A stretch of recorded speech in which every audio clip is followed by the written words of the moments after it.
channel. So let me just say one thing before I get started into this video.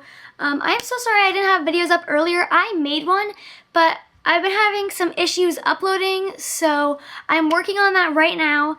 One is hopefully uploading as I am making this video. Min's just came in. Come here. Come here. I want her to be in the video. Come here. Ooh, got her. So, yeah, so hopefully that video will go up. But I thought in the meantime I could make another video because I was just a little bit busy also. And yeah, so okay, you want to leave. So I'm here with the baby lives, as you can probably tell because I'm in the nursery. But yeah, so I just want to say that I'm really sorry I haven't had any videos. I've just been having uploading issues, but I'm working on it and I think it's going to work, hopefully. If it doesn't work, I have no idea what I'm going to do. But yeah. So anyways, let's get on with this video. Hey guys, it's Emma and Kaylee, and we are here because we wanted to make a fall video. So you guys probably know that it's fall now officially. So we want to do a video of reading some of the fall books that we have, because we have a few and we want to read them. We might have Kaylee read, or we might have my mommy read. But either way, books are going to get read to all the babies. And we're so excited and we want to share it with you. So let's go get the books, Kaylee. I know you have fall books in here somewhere. I'll find them. Kaylee. Kaylee. Yeah, Emma. You look on the lower shelf, so I'll look up here, okay? Alright. Okay, back to work. I'll find some. I found so many books all about fall and Halloween. This is really the only one I could find. It's a Halloween book. All the ones up there I can't read because I'm not that good at reading. Yeah, and they'll take too long. Yeah. Are we going to read all of these, Emma? Yep. We just counted, and Emma, want to say how many books we have in all? We found 7 books in all. Yeah. Let's go read them. Or have Mommy read them. You can read that one. Yeah, that looks good for me to read. And then Mommy will read the rest. Yeah, sounds good. So we have our fat stack of books, and all the babies are lined up and they have their passies so they won't complain while we're reading. So Kaylee's going to read this one, and Mommy's going to read all the rest for us. Snappy Little Halloween. Snappy Little Halloween. Kaylee, this page has fun this book has fun pages. Watch. Ooh. Yeah. Actually, can you read it? Sure. Kaylee and Emma joined the rest of the babies, and now I'm gonna read.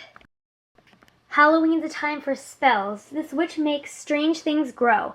But oops, she's made her nose too long. Oh. Cats really don't like flying. It makes their soft fur frizz. But when the witch says the magic words, bang, pop, whiz. That's funny. Yeah. Whoa. This skeleton feels very stiff. He wants to stretch and wiggle. And so he does a moonlight dance. Jiggle, jiggle, jiggle. Bats love to fly in the dark of night. Just see this spooky chap. He's off to find some scary fun. Flap, flap, flap. Can make him flap. When friendly ghosts come calling, I ask, how do you do? They smile, they sigh, then they reply, woo, woo, woo. This silly little vampire, he thinks he's scaring you. He doesn't know his pants fell down. Boo, boo, boo. A mummy's wrapped in bandages. This is a fact well known. But if someone should pull them off, moan, groan, moan. Is someone in this armor, or is it just a prank? A visitor opens and then slams shut. Clank, clank, clank. Most monsters play on Halloween, but this one's all a quiver. He stays at home and hides in bed. Shiver, shiver, shiver. Now Halloween is almost here. It really is a scream. "Hello," calls the jack-o'-lantern. "Happy Halloween." And it looks like my sister drew a picture there. There used to be something there. We're doing all Halloween books first. So this is Corduroy's Best Halloween Ever. If you've never read the Corduroy book, you should. It was almost Halloween. Corduroy and his friends were getting ready. They went to pick out a pumpkin for Corduroy's Halloween party. There was so much to do before the party. Corduroy raked the leaves. Rabbit, Puppy, and Mouse tried to help, but jumping into leaf piles was much more fun. Corduroy and his friends helped Mrs. Pig decorate her store windows. She thanked them with a hot and delicious pumpkin pie. Yum. Back at Corduroy's house, they all started talking about their costumes for Halloween. "I'm going to be a pumpkin," said Mouse. "I'm going to be a lion," said Rabbit, "the king of the jungle. My costume is a secret," said Puppy. "It's really great. I want you all to be surprised." Corduroy was worried. He didn't have an idea for a costume yet. What would he wear for Halloween? Later, while Corduroy was shopping for his party, he spotted a whole bunch of costumes. Finding a costume would be easy with all these choices. Corduroy tried on the lion costume. Roar! He looked ferocious, but then he remembered that Rabbit was dressing up as a lion. He tried on the pumpkin costume. It fit perfectly, but oops, didn't Mouse say he was going as a pumpkin? "I know," thought Corduroy. "I'll be a scary witch with a pointy hat." But then he remembered something. His friend Dolly wanted to dress up as a witch. Then he saw the perfect thing, a dinosaur mask. "Wow," thought Corduroy. "I can make a great costume to go with that mask." Corduroy went home to work on his costume. He found an old pair of green pajamas and some scraps of fabric. He cut, he glued, he even sewed. Finally, he was finished. Halloween night finally came. Corduroy was so excited for his party. Ding dong! The doorbell rang. Who could it be? The party wasn't supposed to start for another hour. Corduroy opened the door. Puppy looked very sad. "Corduroy, I had the best costume and it fell apart. It's all in pieces. What should I do?" Corduroy thought about it. He loved his costume, but Puppy was so sad, and Corduroy knew that friends were more important than costumes. "It's okay, Puppy. I have a costume you can wear." "Really?" said Puppy. "But Corduroy, what will you wear?" "Don't worry. I have an idea," said Corduroy. But he didn't really. What would he wear? Corduroy thought and thought. He thought all through the party. It was a really fun party, too. They bobbed for apples and carved jack-o'-lanterns and ate cookies and punch. They even danced the Monsters Mash. It was almost time to go trick-or-treating, and Corduroy still didn't have a costume. Suddenly, he did have an idea. Oh, he really did have an idea. He carefully moved everything off the table. He held up the tablecloth. Perfect, thought Corduroy. He cut holes for the eyes and a mouth. He looked at the punch and chocolate stains all over the tablecloth. "I'm a ghost who just came from a Halloween party," said Corduroy. All his friends laughed. It was a great costume. Let's go trick-or-treating. Everybody loves Corduroy's costume. What a creative idea, they said. Corduroy felt proud, and Puppy loved his dinosaur costume. Everyone was happy. It was the best Halloween ever. Arthur's Halloween by Mark Brown. It was the night before Halloween. Arthur's family was busy making the house look spooky. It looked so spooky, in fact, that Arthur had trouble falling asleep. Things were even worse the next morning. "Help!" screamed Arthur when he opened his eyes. "It's just me," said his sister DW. "Boy, are you jumpy. Don't forget, you have to take me trick-or-treating tonight." Do I really have to?" asked Arthur as he ate his cereal. "You really do," said his mother. "And I want to go to every house," DW said. Arthur groaned. "I'll be the only one who has to bring his baby sister along." Arthur didn't recognize anyone at school. There was a giant robot in his classroom taking attendance. "You sound like my teacher, Mr. Marco," said Arthur. "I am your teacher," said the robot. The only one Arthur recognized was the brain. He was wrapped in aluminum foil. "I'm a baked potato," said the brain. Francine passed out special morning snacks. "Eat these," she said. "They're bat-wing brownies and vampire blood." Everyone ate them but Arthur. Then they all put on blindfolds. Buster passed around bowls. He said they were filled with human eyeballs, hearts, and brains. Arthur turned pale. When it was his turn, he wouldn't even touch them. "What a scaredy cat," said Francine. "Chicken," said Muffy. "They're only peeled grapes, Jell-O, and cold spaghetti." But when it came time to go trick-or-treating, Buster knew which houses to skip. "Don't go there," he said. "They only give apples." "Gross," said Francine. "And don't go to the big house on the corner," said Buster. "That's the witch's house." My brother saw someone go in there last Halloween and he never came out. Arthur tried not to look afraid. Arthur and his sister had trouble keeping up with the others. First, DW got her tail caught. Then her bag broke. "You're such a pain in the neck," said Arthur. DW must be short for dimwit. But DW didn't answer. Arthur turned around just in time to see her disappear into the witch's house. Arthur's hands turned ice cold, and his heart began to race. He walked up to the spooky old house. The front door was open just a crack. Slowly, Arthur went in. "Look!" cried Buster. "Arthur just walked into the witch's house." "She'll probably put Arthur and DW into her oven, just like Hansel and Gretel," said Sue Ellen. "Maybe she's using them for weird scientific experiments," said the brain. "I bet she locked them in the cellar to starve," said Buster. "Maybe we should follow him," said Francine. "Maybe we should call the police," said Muffy. Everyone was too scared to move. Inside the house it was very cold. Arthur thought he saw ghosts all around him. He walked down a long, dark hall. At the end he saw a light under a door. He heard voices. One was his sister's. "Oh, there you are," said the witch. "We were waiting for you." "I came to get my sister. We have to go. I heard my mother calling us," said Arthur. "I don't hear anything," said DW. "My name is Mrs. Tibble. I hope you won't leave without some cider and donuts first." "They're chocolate, your favorite," said DW. "I've waited all night for trick-or-treaters, but you're the only one," said Mrs. Tibble. "Years ago our doorbell never stopped ringing. Maybe it's broken like the window," said DW. Mrs. Tibble nodded. "It's harder for me to keep up with this big place these days." "Maybe if we help you fix up your yard, this place won't look so spooky," said Arthur. Arthur finished his donut as Mrs. Tibble opened the door and turned on the porch light. "See you Saturday." Oh, she gave Arthur and DW a big hug. "See you Saturday to rake the leaves," said Arthur. "You're still alive," said Francine. "I can't believe you went in there alone," said the brain. "You're so brave," said Sue Ellen. "What's in the bag?" asked Buster. "Probably eyeballs, hearts, and brains," said Francine.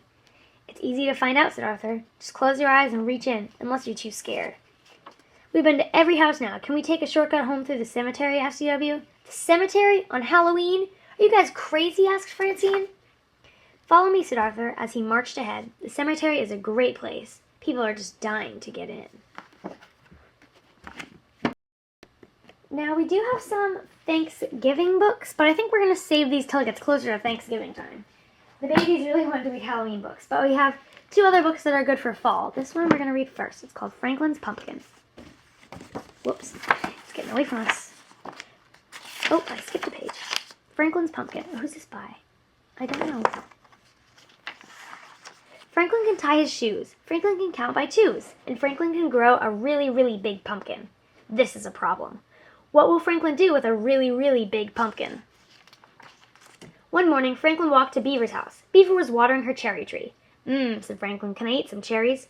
"No," cried Beaver. "These cherries are for a pie. I want to win a blue ribbon for the best cherry pie in the fall fair." "Okay," said Franklin, "but I want a slice of that pie." Franklin walked to Bear's house. Bear was watering his blueberry bushes. Said Franklin. "Can I eat some blueberries?" "No," cried Bear. "These blueberries are for a pie. I want to win a blue ribbon for the best blueberry pie at the fall fair." "Okay," said Franklin, "but I want a slice of that pie." Franklin walked home and went out to his garden. Birds had eaten the raspberries. Worms had eaten the apples. And Harriet had eaten the strawberries. Then Franklin found a vine. He followed it through the garden. He followed it around the shed. And there, behind the wheelbarrow, was a really, really big pumpkin. "Yippee!" shouted Franklin. "I can make a really, really big pumpkin pie for the fall fair. Maybe I will get a blue ribbon."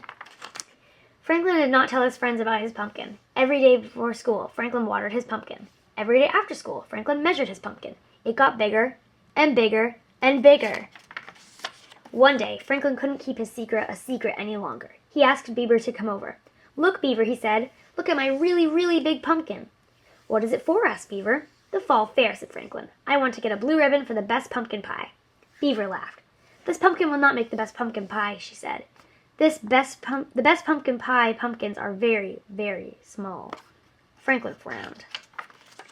Franklin thought and thought. He asked Bear to come over. "Look, Bear," he said. "Look at my really, really big pumpkin." "What is it for?" asked Bear. "The fall fair," said Franklin. "I want to get a blue ribbon for the biggest pumpkin." Bear laughed. "There is no blue ribbon for the biggest pumpkin," he said. "This year the blue ribbon is for the biggest zucchini." Franklin frowned again. Finally, it was the day of the fall fair. Everyone hoped to get a ribbon. Even Franklin's little sister Harriet hoped to get a ribbon. "I'm a princess," said Harriet. "I want to get a blue ribbon for my costume." Franklin did not want to go to the fall fair. He knew he would not get a blue ribbon. Franklin's mother and Harriet left for the fall fair. Soon they were back. Harriet was crying. Everyone was dressed as a princess, said Franklin's mother. Harriet wanted to be different. Harriet cried louder. Said Franklin. Franklin went out to the garden. He looked at his really, really big pumpkin. He said again. Franklin called his father. Franklin's father cut the top of the pumpkin. Franklin scooped out the seeds. Together they huffed and puffed and rolled the big pumpkin up onto Franklin's wagon. Franklin found paint and stickers. He found balloons and streamers. He found ribbons and bows. Franklin called Harriet. Hurry up, Cinderella, he said. Your carriage is ready. Wow, said Harriet. She climbed up on the wagon. She climbed into the pumpkin. Franklin pulled her all the way to the fall fair. By the end of the day, everyone had a blue ribbon. Harriet got a blue ribbon for her costume. Beaver got a blue ribbon for his cherry pie. Bear got a blue ribbon for his blueberry pumpkin. And Franklin got a blue ribbon, too. Congratulations, Franklin, said Mr. Mole. He handed him the ribbon for the all-you-can-eat pie-eating contest. Franklin tried to smile. I don't feel very good, he said. And so Franklin's parents put Franklin into his really, really big pumpkin and pulled him all the way home from the fall fair. And finally, the last book we're going to read is Fall Leaves Fall by Zoe Hall, illustrated by Sherry Halpern.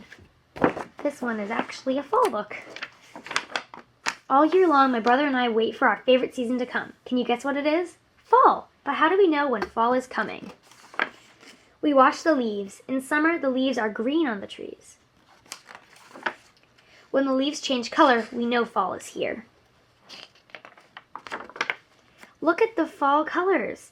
Leaves turn red, orange, and yellow. When the wind blows, leaves start to fall from the trees. We try to catch them. We like to stomp on the leaves. Crunch. We like to kick the leaves, too. All the fall colors fly back into the air. We like to collect leaves. Some leaves are very small. Some leaves are big. Some leaves have pointy edges. Some leaves have smooth edges. When the leaves cover the ground, it's time to rake them up. At last, we have made a huge pile. Next, we jump in.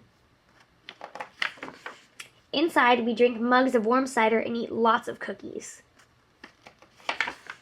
These leaves came from our favorite trees. A maple tree, a sassafras tree, an oak tree, a ginkgo tree, a beech tree, an oak tree too. We make pictures with our leaves. Before long, the leaves have turned brown and the branches are bare. All the fall colors are gone, but we know they will be back next year. And that's it. Well, guys, that was all the fall-related books we have. Like I said, we're not going to read the Thanksgiving books until it gets closer to Thanksgiving, but we read some fall books and some Halloween books, and I think those were some really good books, and I enjoyed them, and I think the babies really did too. And now it is time for them to go to bed. That's why we chose to read books now. So, thank you all so much for watching. Please click like and subscribe, and in the comments, let us know which of those books that we read today was your favorite. I really liked the Arthur one because I loved watching Arthur when I was little, so I really like Arthur. I'll see you guys later.